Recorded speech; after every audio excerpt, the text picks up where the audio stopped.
So twice 5 miles of fertile ground with walls and towers were girdled round. And there were gardens bright with sinuous rills, where blossomed many an incense-bearing tree. And here were forests, ancient as the hills, enfolding sunny spots of greenery. In the 6th and 7th lines of the poem, Coleridge reverts to the iambic tetrameter, and the rhyme follows the same pattern as lines 2 and 3. And then, much as he used a shorter line to convey the sense of the river coming to an abrupt end as it flowed into the sunless sea, he now lengthens the lines into pentameters to convey a sense of luxuriance, compounded by the sense of fullness created by the sesquisyllabic diphthongs of sinuous and menian, which seem to overfill the lines with an extra half syllable. The rhymes, rills, hills, tree and greenery, all fall on words denoting the world of nature, and words like bright, blossomed and sunny help to create an atmosphere of richness and abundance, anticipated by that word fertile. This all seems far away from the caverns measureless to man in the preceding sentence, but there's still a curious tension going on here. The walls, the towers, the gardens, these are, like the pleasure dome itself, man-made.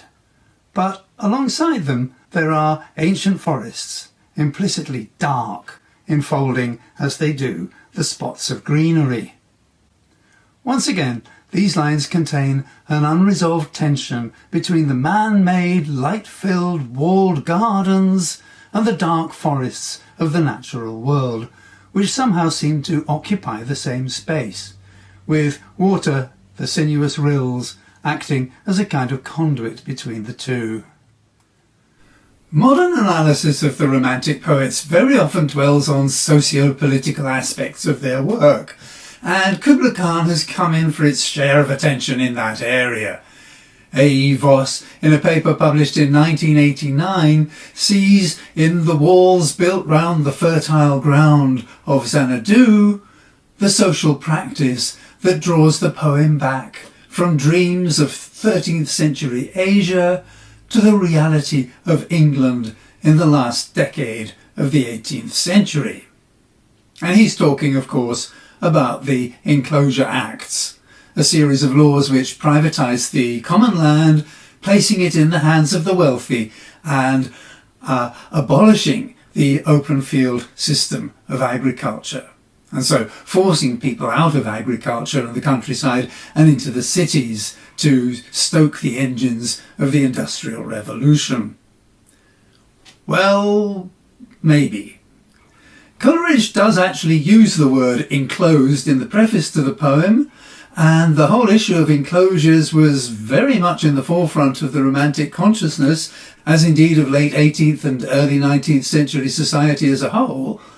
And the image of a tyrant appropriating fertile land and turning it into a pleasure dome certainly resonates with the privatisation of the common land that was going on in Coleridge's time.